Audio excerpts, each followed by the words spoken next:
थे पांडवों का शांति दूत बन करके।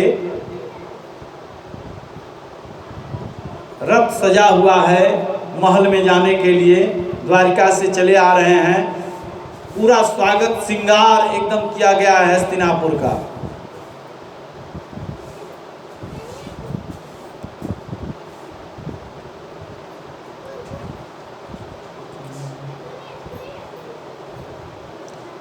कैसे है ना कि सजाओ फूलों से घर को मेरे सरकार आएंगे, सजा दो घर को दुल्हन सा मेरे सरकार आएंगे। इस प्रकार से पूरा महल सजाया गया था। क्यों? शकुनी ने कहा था कि अगर वो कृष्ण आएगा, कन्हैया आएगा, तो अपने पक्ष में उसको जल्दी मिलाना। खूब बढ़िया बढ़िया पकवान खिलाओ, पूरी व्यवस्था करो, किसी तरह से अपने पक्ष में मिला लो, काम हो जाएगा। जब कृष्ण भगवान जब आए द्वारिका से जब हस्तिनापुर, तो बड़ी भीड़ लगी हुई थी। विदुर जी अपने पद से इस्तीफा दे चुके हैं, अब वो राज्य में जा नहीं सकते थे, भीड़ में किनारे खड़े थे।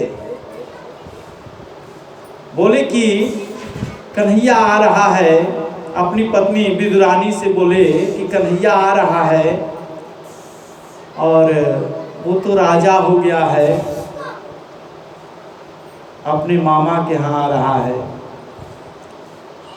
हम लोगों के यहाँ आएगा तो जरूर, ऐसा नहीं कि अपने काका को भूल जाए, विदुर को भूल जाए, आएगा जरूर। इसलिए व्यवस्था कुछ हम उसके लिए करेंगे, लेकिन आ रहा है, एक बार नज़र उसको देख करके आए, बहुत दिन हो गया। भीड़ में खड़े हैं और द्वारिकाधीश रथ पे सवार होकर के महल की ओर जा रहे हैं।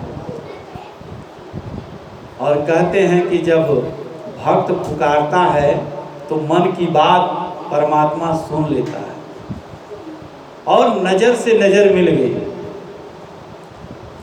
विदुर जी पे नजर कृष्ण की पड़ी और इशारे में उन्होंने कहा कि मैं यहां से होकर के आपके घर आ रहा हूं, ऐसा इशारा किया। और गए और जा करके बोले कि किसी और को कन्हैया देख रहे होंगे, इशारा किए होंगे, हमको तो नहीं देखे होंगे, हम तो इतने भीड़ में पीछे थे।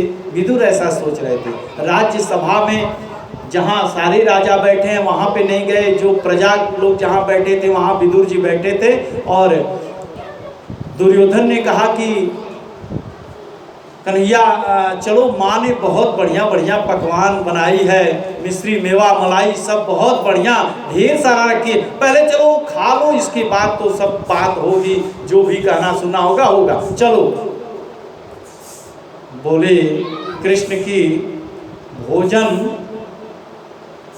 वही करना चाहिए, या तो व्यक्ति श्रद्धा भाव उसमें हो, वो श्रद्धा भाव से करावे तो वहाँ भोजन कर लेना चाहिए। लेकिन हमको लग रहा है कि तुम श्रद्धा भाव से तो नहीं हमको पूछ रहे हो, तुम्हारे मन में तो कुछ है, इसीलिए पहले भोजन करा रहे हो, चलो खा लो।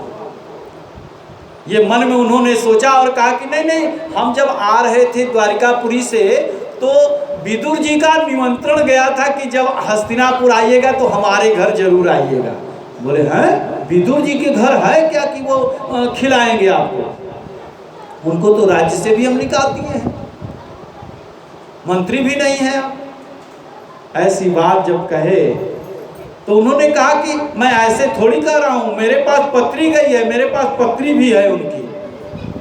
अब तो विदुर जी को लगा कि हमने तो कोई पत्री भी नहीं दिया, हमने कभी कहा भी नहीं कि तुम मेरे यहाँ आना, ये कन्हैया कर क्या रहा है?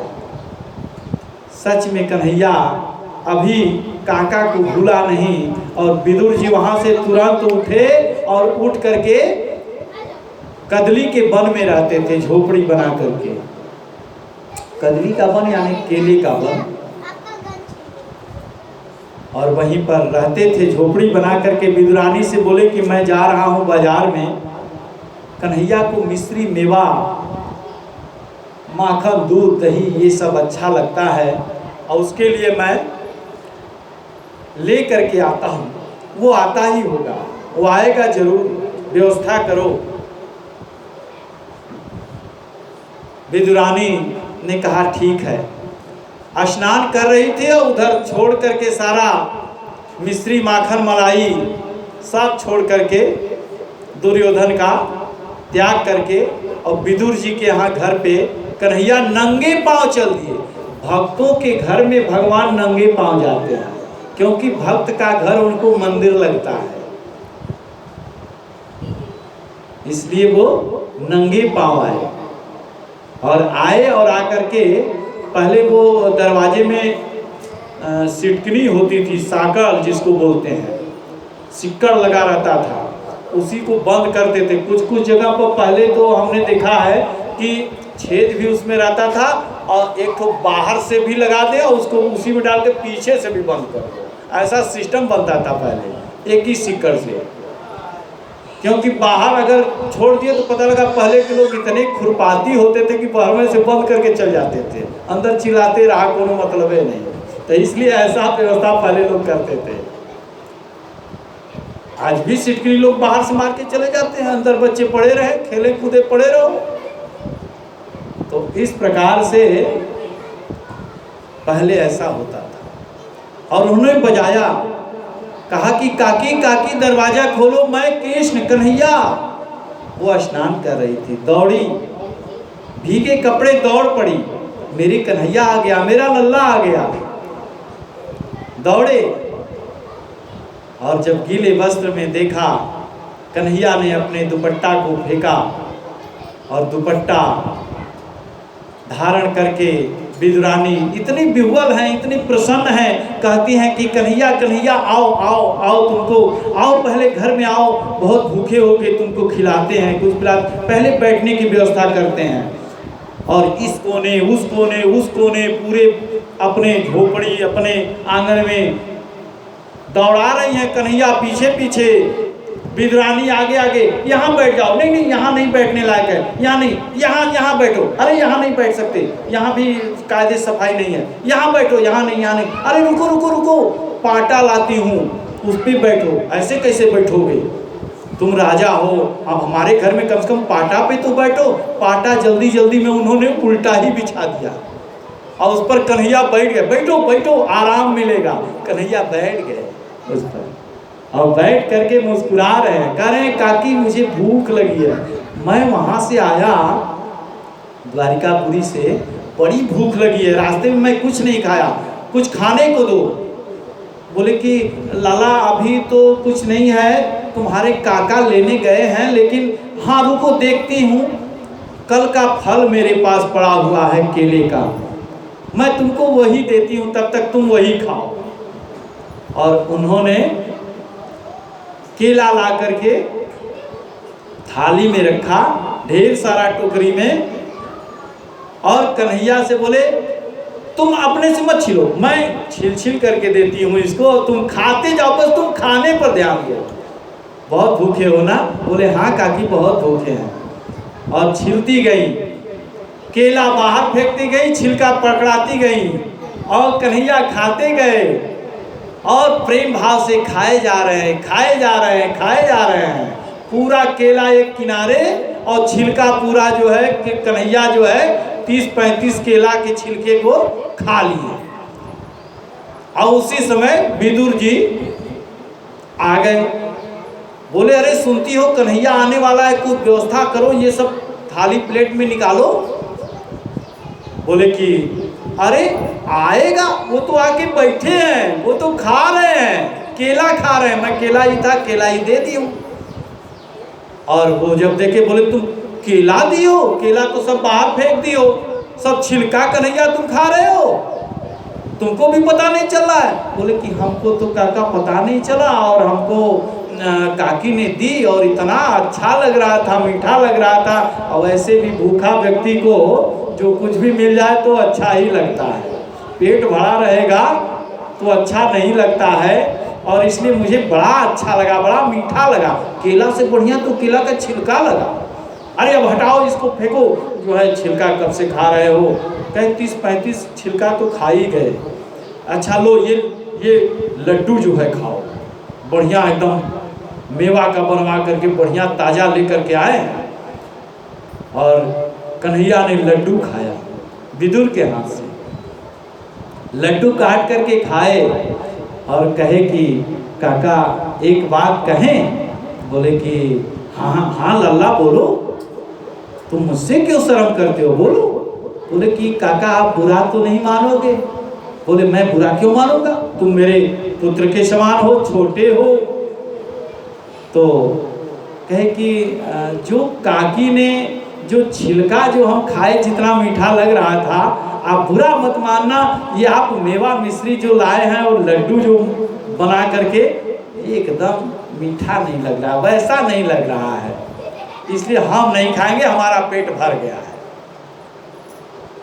ऐसा कहा, विदुर जी की आंखों में आंसू आ गया। विदुरानी रोने लगी, कहीं कि हाय कन्हैया, मैं तुमको छिलका इतने देर से खिला रही थी, तुमने एक बार भी मना नहीं किया, तुम खाते गए। बोले काकी मुझे मेवा मिश्री माखन सब कुछ व्यक्ति समर्पित कर दे, लेकिन अगर भाव नहीं है तो मैं उसको ग्रहण ही नहीं करता, मैं भाव का भूखा हूं। इसलिए भाव से आपने दिया कि ये खाओ, मीठा है ना, हाँ तो मीठा है, जब आप कह रही हैं मीठा है तो मीठा है, और मीठा लगा और हमने मीठा खाया, बड़ा अच्छा लगा, हमें कोई ग्लानि नहीं है। इस प्रकार से विदुर जी के घर कन्हैया ने छिलका खाया।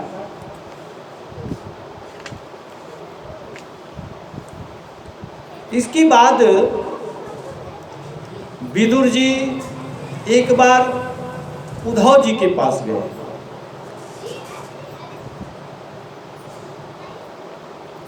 सरस्वती नदी के किनारे दोनों लोग मिले और जाने के बाद बड़े भाव से मिल रहे हैं। एक ज्ञानी भक्त हैं, कौन? उद्धव। उद्धव जैसा किसी के पास ज्ञान ही नहीं था, इतने ज्ञानी थे उद्धव जी। अब विदुर जी जैसा नीतिज्ञ कोई पूरे संसार में नहीं हुआ। ऐसे विदुर जी एक नीतिज्ञ और दूसरे भक्त, दोनों का मिलन हुआ। यहीं से भगवान भागवत में प्रारंभ होता है विदुर और उद्धव का संवाद। जाति पाति पूछे नहीं कोई, हरि को भजे सो हरि का होई। उद्धव जी कह रहे हैं कि तुम्हारे यहाँ सुने हैं कि कन्हैया गए थे और बड़े भाव से आपने उनका स्वागत सत्कार किया, इतना कृपा आप पे उस कन्हैया की, कृष्ण की हुई कि आपके घर गए, हमारे पास तो नहीं आए। अरे नहीं नहीं, आप पे भी तो कृपा है, तभी तो इतने ज्ञानी हैं आप। उद्धव जी आप ऐसे कैसे कह रहे हैं? आप जैसा विद्वान बिना परमात्मा की कृपा के कैसे हो सकता है? आप तो हर क्षण उस गोविंद का नाम जपते हो, आप जैसा महान कोई होगा नहीं।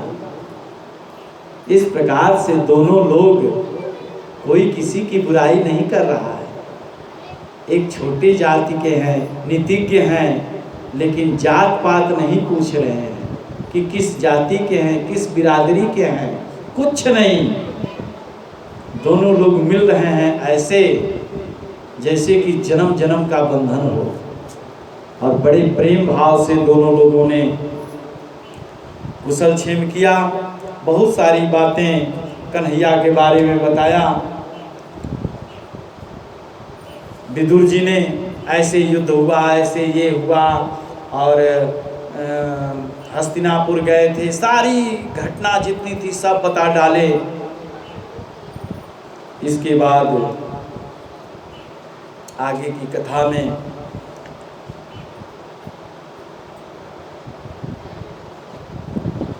कश्यप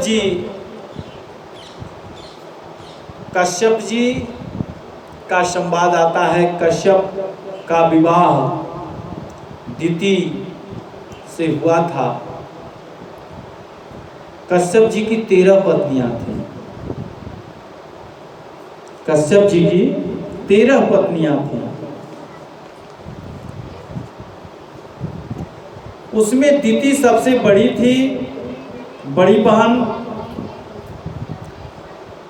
दिति को पुत्र नहीं है, दिति को कोई पुत्र नहीं हुआ। और अदिति जो थी उनको जो है पुत्र हुआ। दिति को पुत्र नहीं है। कश्यप जी से बोली, हमें पुत्र चाहिए, हमें पुत्र चाहिए। 13 पत्नियां थी, 13 पत्नियां में से किसी को पुत्र नहीं था। दिति को भी पुत्र नहीं था, लेकिन दिति के मन में ये हुआ कि नहीं, पुत्र तो होना चाहिए, इसलिए मुझे पुत्र चाहिए। कश्यप जी संध्या वंदन कर रहे थे। सायंकाल का समय था। सायंकाल के समय ऐसा हठ लेकर के बैठ गई।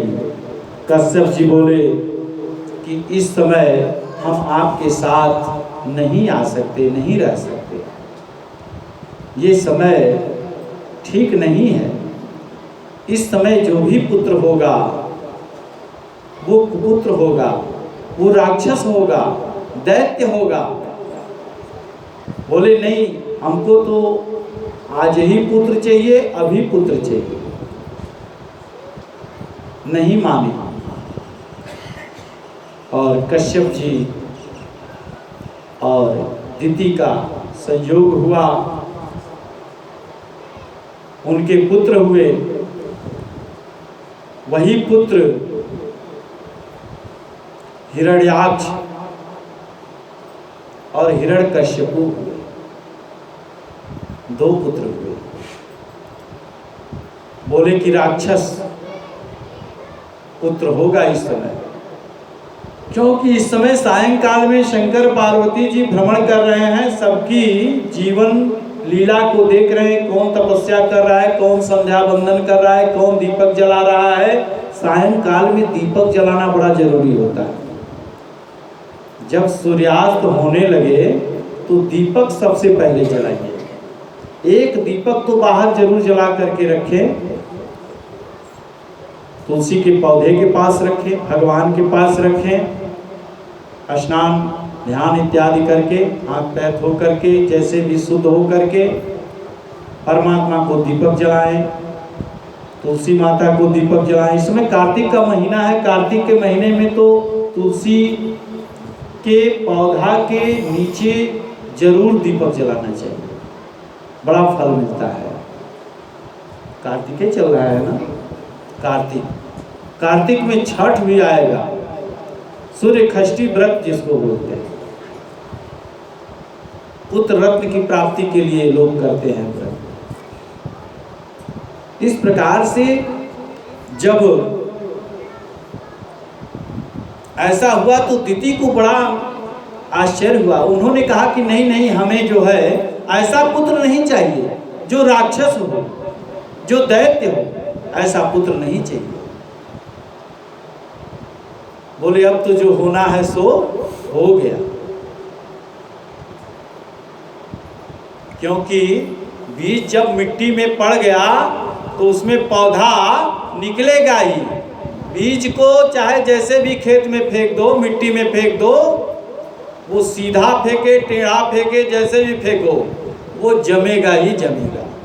इसलिए अब कुछ नहीं हो सकता। अब जो होना है सो हो करके रहेगा। इस समय आपके गर्भ में जो भी आएगा वो राक्षस ही होगा, और राक्षस ही नहीं होगा, बड़ा अखंड राक्षस होगा। बोले ऐसा पुत्र नहीं चाहिए, नहीं चाहिए, कोई उपाय करिए। बोले कुछ नहीं हो सकता। जैसे धनुष से बाण छूट जाता है वापस नहीं आता, मुख से बाणी निकल जाती है वापस नहीं आता, इसी तरह से अब कुछ भी नहीं हो सकता। लेकिन तपस्या करने के लिए फिर बैठे और ध्यान किए और कहे कि लेकिन एक काम हो सकता है। बोले क्या? बोले तुम्हारा पौत्र जो होगा वो बड़ा धर्मात्मा होगा, तुम्हारा पौत्र जो होगा बड़ा धर्मात्मा होगा, उसके जैसा धर्मात्मा कोई होगा ही नहीं, नारायण का प्रिय होगा। बोले अच्छा चलिए, मूल नहीं तो सूद ही अगर अच्छा निकल जाए तो अति सुंदर है। मूल जाए तो जाए, सूद नहीं जाना चाहिए। लोग जैसे जो पैसा वैसा देते हैं कहते हैं कि मूल पड़ा रहता है, सूद लेते रहते हैं, सूद उनका खत्म नहीं होता है और मूल पड़ा रहता है। तो बोले मूल बिगड़ जाए ठीक है, लेकिन सूद तो सुरक्षित है हमारा। इसलिए पौत्र होगा, अगर अच्छा पौत्र होगा तो बढ़िया है, ठीक है, कोई दिक्कत नहीं। बोले कि उस पौत्र का नाम क्या होगा? प्रहलाद, प्रहलाद होगा, उसका नाम प्रहलाद होगा। वो शीलवान होगा, अलंपट होगा, तेजस्वी होगा, यशस्वी होगा, मनस्वी होगा, तपस्वी होगा। बोले इतना गुण मेरे पुत्र में, पौत्र में, ये तो अति सुंदर है। कब होगा? बोले कि होगा, समय आएगा तभी होगा। इसके बाद नारायण का परम भक्त प्रहलाद होंगे, ये दिति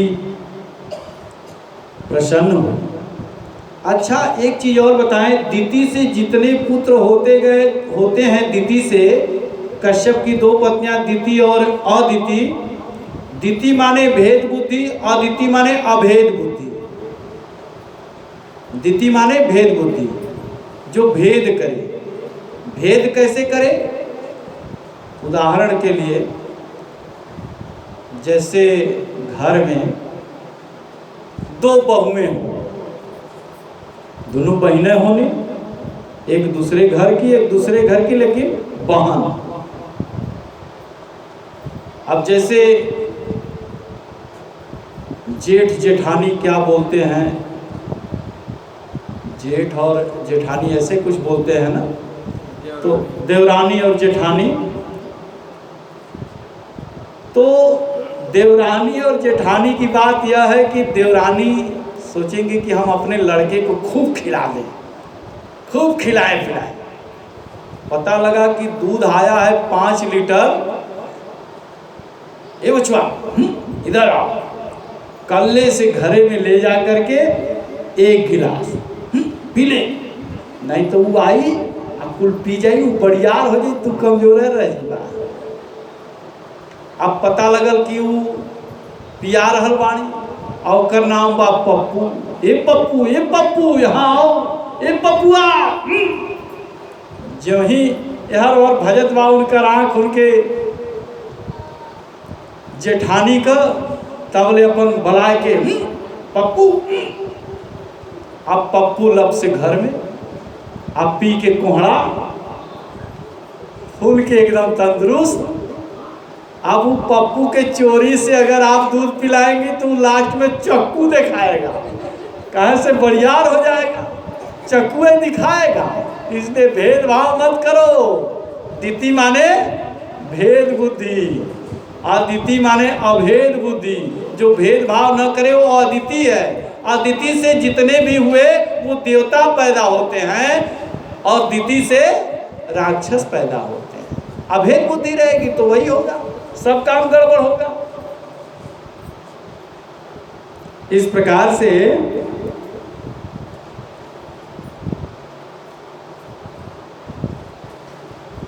दिति के गर्भ से साधारण बालक नहीं जन्म लिए। भगवान कि वही दोनों पार्षद हैं। कौन?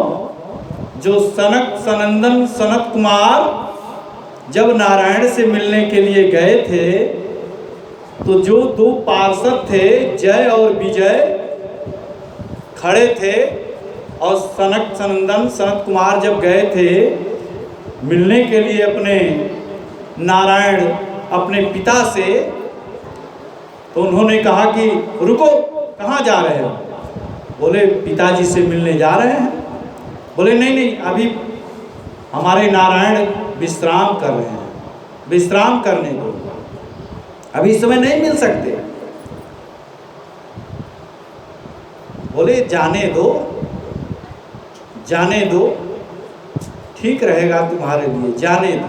बोले नहीं नहीं नहीं, जल निकाले कमंडल से, बोले जाओ, स्वर्ग में रह करके और राक्षसों जैसा काम करते हो, जाओ 3 जन्म तक राक्षस रहोगे, क्योंकि 3 बार तुम लोगों ने हमको रोका है, 3 जन्मों तक राक्षस रहना पड़ेगा, राक्षस बनोगे जाकर के पृथ्वी पर।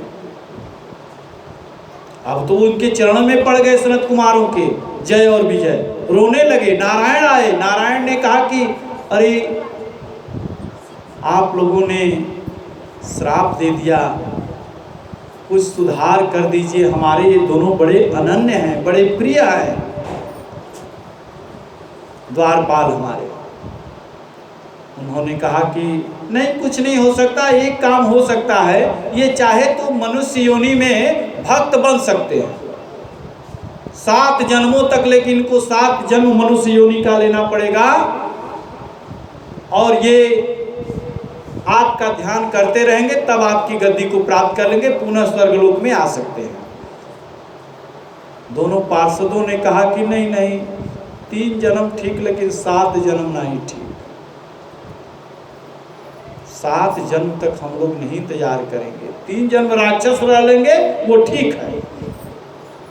और राक्षस इतने अखंड हुए, इतना उत्पात किए, इतना उत्पात किए, जब जब होई धर्म की हानि, बाढ़ई असुर महाअभिमानी, तब तब लिन्ह मनुष्य अवतारा, अनेक प्रकार अवतार धारण करके हमारे परमात्मा आते हैं उन्हीं का वध करने के लिए। अपने भक्तों के लिए ही भगवान को आना पड़ता है। दोनों पार्षद थे, दोनों अनन्य थे, भगवान को आना पड़ा।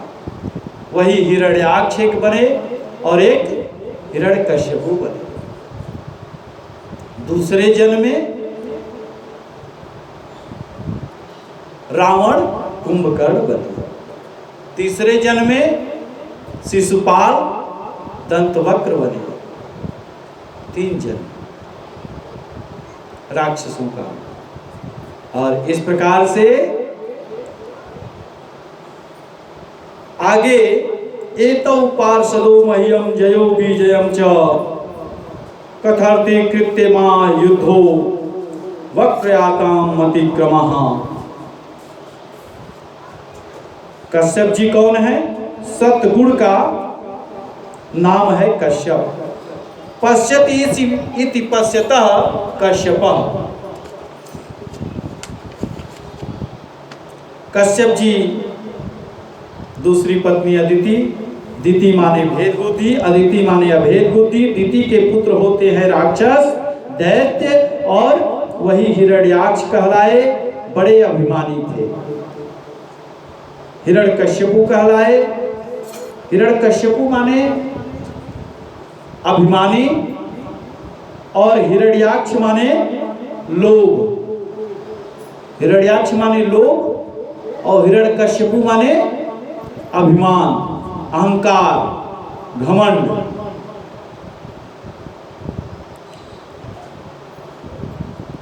दैत्यों में दोनों विद्यमान रहता है, अहंकार भी, अभिमान भी और लोभ भी। राक्षस चाहते हैं पूरे देवताओं पे राज्य हम करें। इंद्र का सिंहासन पहले हिलने लगता है। कोई तपस्या करने बैठ जाए इस पृथ्वी लोक पर, सबसे पहले घबराहट इंद्र को होती है। इसीलिए जब जैसे गुरु जी और सभी लोग जो पाठ कर रहे हैं, जप कर रहे हैं, आप पूजन कर रहे हैं, पूजन करने के पहले जब आप उठने लगे तो जल जमीन पे गिरा करके क्या बोलते हैं, शायद इंद्राय नमः शक्राय नमः ऐसा बोलते हैं। तो उससे, क्योंकि इंद्र वहीं खड़े रहते हैं कि बिना जल गिराए माथा लगाए जो ही आप उठे कि आपका जितना पुण्य है वो सब लेकर के गायब। इसलिए ऐसा करना चाहिए, है ना। हाँ, बता दिया करिए आप लोग। तो इस प्रकार से इंद्र को सबसे पहले टेंशन।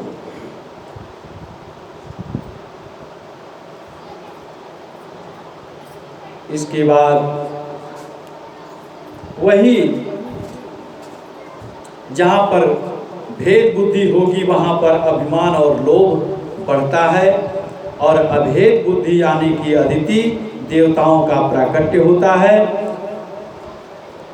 जो सतोगुणी, तमोगुणी, रजोगुणी, सत तम रज की आत्मा है।